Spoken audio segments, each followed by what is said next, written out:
Abusua medin de Reverend J Kodie. Nanso e da fofo Nyankopon te asefo na ye. Ye ba besua Nyankopon asem ana ubeti Nyankopon asem. Meni sofo a media bibisem eye adwuma ana se megie na nanom amamre ne amanne de tum se ye mfa nsom na ebeyeyi. Ye sha asentinu ye fa ye hwiesa na ye bompae. Ososo hene ye kire onsa ye ma onsa asase ya wada roma odie ni. So ta no wada roma Techiman bo chiro kwakon so nto anya ma wada roma. Ahoma mo Ghana ane abibrem nyina mada roma asase nnua mo mfa mfra mo ye adwuma mada roma mo so mo mra magin bi na monnom e ba weti odoma kuma asem monnom na mo moe de oyare mo fa so nsa yare de ohia ba de ohia sika de ohia adwuma no mo fa so na mo moa no bibia wie na bibia koso a ye de aseda ma nipa bonefo e ka ono nko na nim guase ha ne amane aba de mutumfo no wante a Techiman bo chiro nso nto anya ma munja ne kwan nyaado ene ye no ehye Nyankopon asem me pa cho said me bom din kire o me din de Reverend J Kodie. The Bible adwuma 6 and 7 book of Moses nso ha Quran enso e wa ase numa ni yede ni nyina adwuma benne ye fa ya asem no afitro konkro nim tie fa Bible no na yensu ade na ye fa ya asem tie wa no e de afiri nsempa no said de Mika etworo maaye etira 9 ni yimu num Mika 4 verse number 5 o say na aman mu biara nante ono ani nyame din mu na yende ye benante Nyankopon dim akosi dada misisu biem aman mu biara nante ono ani nyame dim na yende ye benante Nyankopon dim akosi dada abusua da ben ena opese Israel Nyankopon ofri Israel no besa yare wadwuma nkoye usika sem nkoye da ben na opese Israel Nyankopon fri Israel no besa yare wa bra ya tworo Bible ni mu se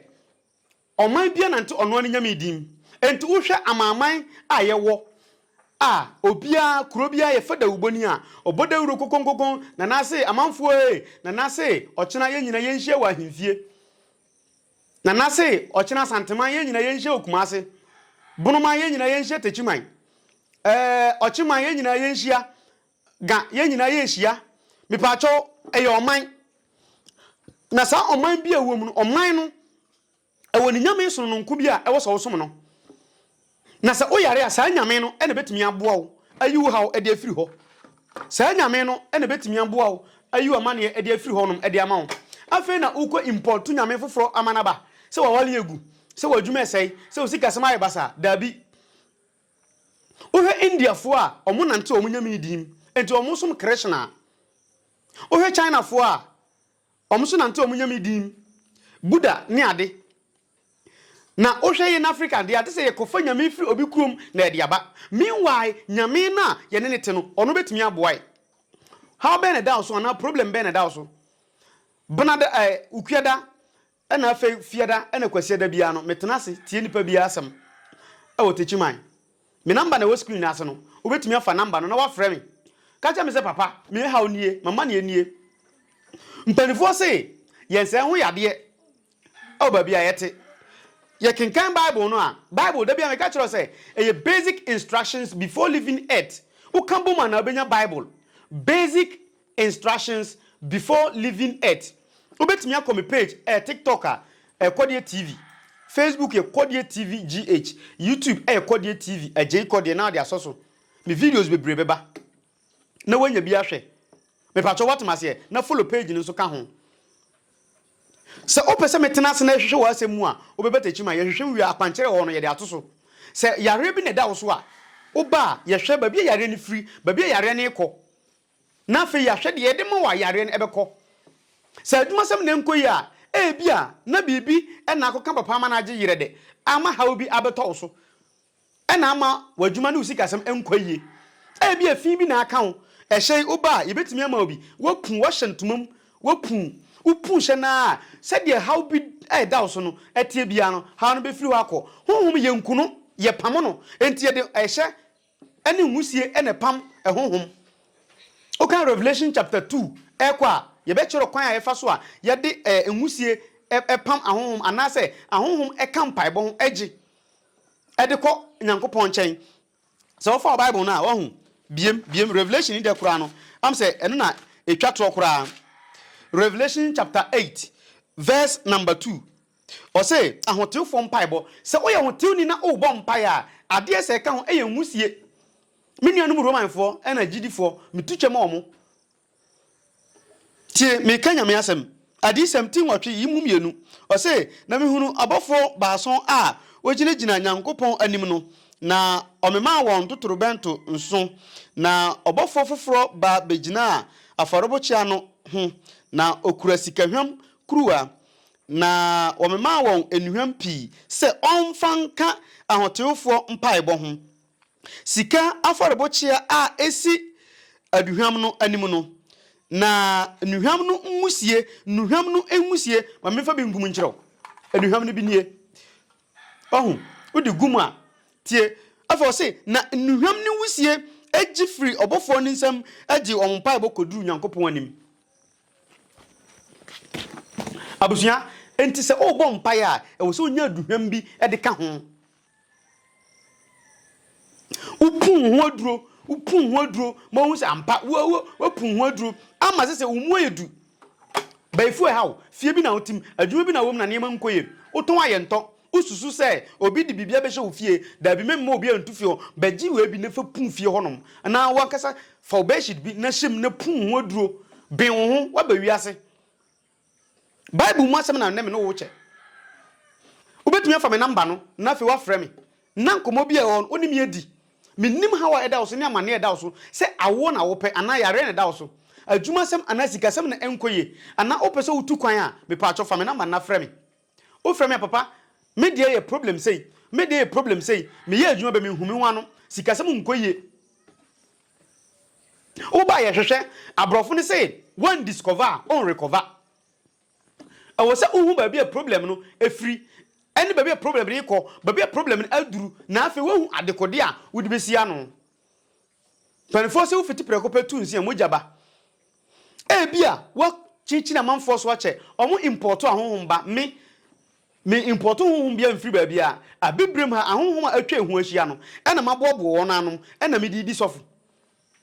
enti wo problem no nipa na odi problem ne to wo so no wo ye bibini sa na ye wo abibrem ahohom e betimi ayi wo problem na firi ho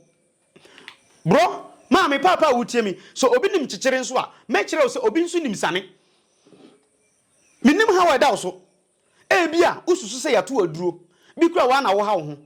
e bia usuo no usunsum no echiri bibi wo de ma no but so what mase what na so ndem bo nsem abre me ntena ha mbom nsem me ba ye bisa yesu se na Nyankopon honhom wo me so me nso Nyankopon honhom wo me so enti honhom na wo me so no eno na me di bisa asem na fe ma hu ba bia problem ni free ni de me de kana problem no ebe solve obetumi afa me number no wase na wo frɛ me na ye di nkomo emfa ho ni ba bia wo tuanamon panifo so te fa ko a sabi wo te wade so enti ade na wo te so no sɔre wo so wo sɔre wo sa ade ne so a Nyankopon te asefo no ɔno ankasa bɛboa wo ama de wo hwɛ no wo nsa timi aka minnim ade a akyere wo so e wasetenam ani abrabom ye obi wo a ye de ahaban ye posa ahaban ma no na wo adware ahaban ye wo nubrane hahama bebre a ya hyesi ho de ye hye wo da the same de ye hye e wo kukuom de ye hye wo kuram ye hye bi ma wo na wo adware bi se ahobanbɔ na wo pɛ ahobanbɔ na ye wo ma hodo bebre o frɛ me a na ye di hu nkomo me pato what ya say bi wo nso opese ode ne hu gya ode ne yere ne mba bi pese ode na wale egya woni abrantie bete oni abeba wa bete adwuma wom adwuma no womfa njae enim na ema nipa bebre adwuma firi wo nsa adwuma wo ye no ebe firi ni nsa awale a wom relationship a wom school kura wo kon fagya na wonko so kwan so amma fie oni obi nete nipa na nete no ohwe wo kama bra sister fagya abaya no nete no ususu abaya no ye mema asem fa wade no begya nipa so what mase ana bibi ni a na waba na wabehwehwem na wasan kɔ adwuma wo ye no umfa adwuma ni njae baifuo betimi atontentan de akyekyerɛw na afei wonam a wo se obi ni mi ada ntontom kan sɛ ntentan kyeme me pacho wo dwere duro da wo pu aduro da bon homoden won kɔ ba bi a ye de ayi nkuto asigya so na ye de ka wa hyew se kɔ na kodware obi antimi nye ofoko beno nkyere se fa Kodie boni fire de papa e wo se wo ba wiase no wo maame awo wo nso wo ho na yehu sampa wo ba wiase ya wo ba wiase de bro wo ho wo ye sofo e bia be so hu obi hu asem na wo ka kire no me pa chaw me number na wase no frɛ me na ye ndi nkomo wo nso e bia mufie suman bi ho epusu bet enkan ana ensi fom me pa cho frem na yendi nkomo ana obi ate yare ato so obi ate ka ato so obi ate amane bi ato so adwuma se yeda so aware nkomesi promise and fail eda so obi sho ba bo hye ni mbam obeda abeso de na oni obi da me pa cho wate ase tu ana mon panifo se osuwa nsu na osuwa nsa uhu di mu odu fami number no e obayu nase anase untimi mfa so a kohwehwe me e Facebook Kodie TV GH Kodie TV GH anase TikTok Kodie TV me videos bebre ho ubenya bi ahwe na fe nkomo bi e ho no ya tenase na yadi na e de asomdwa brew me nim problem a wo face yemfa ya honhom a e wo ha no en solve your problems ye wa so fe Africa na akọ Israel ekoso gogo tabuom bompae ye o trabo ho ye o bochoro abo ho ye o tanobo ho onsom ende e bone ye wo ye nuanum kramofu a ekomeka ekoso carbon e bompae ene de nyame dia na meme kurombo na eye tanobo no ene de e bone enye sa ni nyina so nyankopon ene boy na eno timi twitwaje me a na mafaka ase me ekomeka mafaka ase me ekogogota ye faka eko Saudi say ko pezamzam e de aba nkramofo nsuo ni bi na ya faka na yeko Israel na babia ye boy Yesu asu na yekosa nsuo aba na ye di America yakofa Jordan aba wa abra me nso tanote ya ye frɛ bonu dua be nyawo me mfata no modua se enkokumi nua o na emmom me de be ye ma adwuma ye me mo ma adwuma akoso e be bon ma wale akoso e be bon ma sika sem akoso eno na ya de papa e wo se ye hwɛ na yesua na enye se ye fra nto se enkokum nipa ye mfre bochoro se enkokum nipa ye mfre su bi se enkochi obi tano se enkochi obi me dabi abusua eno na asofo ni nyina ye de ya asole time aso se menu asofo bi akita bosom bie so no bia hu ni se ade se na ade di sofo enya bone kinkan judges abrantie bi ye frɛ ni Mika ni maami ne kotu bosom man se gina meba fa kodi sofo Bible say na afinishi aye no onya dan fo mo mbedi sofo man enom ka se oh afa ne mahu se nyankopon wa hira me den de Reverend J Kodie fa me number na obayu nase ana number na etwagu ase no fa bi o fa frame nkomo bia ho me ne obedi na kwampapa e be fa so a yebetimi abo asolve problem e de ama no ya fa sa kwampapa ne so metenase fiada kwasiada ena okuada etie nipa bia asem na de akwankyera to so bi nso o bega asem ye pani e bia meba nipa ne do so o frem ye be buki time bi kura ye hia anajo e wo ha ya anajo na ya ye de be ye na okɔ ne ba bi na msem kom ba bi asedaba na ye de aba be hye adwunyankopɔn ani onyam menim how I da so sisi a na me kasa amane anadadwene ne adwendwene a ye da so obi wo se me spiritual knowledge ni de mete awia kura e ba me ba chobra na ye ni hu nkomo what I say bizu o se me kwa ware a enyeye me kwa ya pene ma ba beduru fie me kwa relationship bia na ya pam me gita tibone me gita bad luck abrabo ye the good luck enebo adia obitimi froka o si fo mana ka na hwe ase ese papa o lucky o ka ni timi hwe ase na nipa ni nyina wu na aka ba ko ese maami we di o lucky o abrabo ye the luck enebo enti so luck bofuma obi bia be bofum wadwuma kofom osikasem kofom waware kofom ubi bi ade ye wo de ano e bia na nka abrantie bi na ni je ho esan se uni luck ntinu wakokofo obi fufo ne natana o luck ene wo fom ena ama na abasa na saka o luck wo soro anka wo no di kan hia wo won se ye hia wo na pa yan wale wo won se yan wale wo yakọ wale obi o luck e wo fom ye de luck ene bobra nanso ye hia obi no andi 2 days yakọ ye ne ho ade ne luck e wo soro sen me di wo sie se no enti fa me number no na frɛ me within the Reverend J Kodie obetimi ahwehwe me o TikTok Kodie TV anase YouTube Kodie TV na obo J Kodie na so Kodie TV J Kodie anase Facebook Kodie TV GH Kodie TV GH Kodie no KODIE Kodie now the TV asoso now the GH asoso oka obia be hu medewasi nyame pa da foforo me no yebese ehia e wa fidie wi aso ana na otwe da sende me no bese ehia o afidie wi aso bona da bia no hwemanim e Royal TV na ye mbon komo awia abrabo no mienu e kono hia me e Royal TV so na me no yendi enkomo bebre na de me de usi ase no fa me number no na frɛ me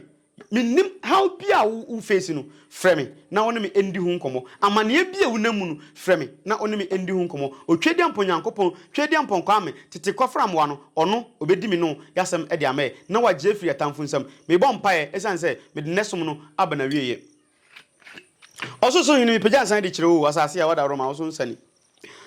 ahoma mo Ghana ha nyina mada roma mo mbenum sɛn ɛnesom yɛ de aba na wieye de ohwɛ bi de nya akomapa monum na mommo ano nsu ahodo matwa hu ahia so ta no wada roma bagin sen trabo wada roma Techiman bo churo kwaku nsu onto anyama wada roma munyina monum sa monka mom na mommo moma de haw ne amane da no so no munyim firi omo so de opa bibi ade abo abusua no monum na mommo ano de adwembone woni tim de mom adwembone hwe ne so obedwune ho adwembone a saa adwenko na wadwene mom ahom mohom yenu enko no so moye ne saa aseda bia ho ne yede be ma nipa bone fo ompa yie na opa ya nimguase opa ya wale se ote yale ato yeso de mutunufo no wante a momfa no mansamanfo anya ado abusua yede wasi fa number no na frɛ me bibia ni a na otweda sene ye be senhia shalom peace olivoa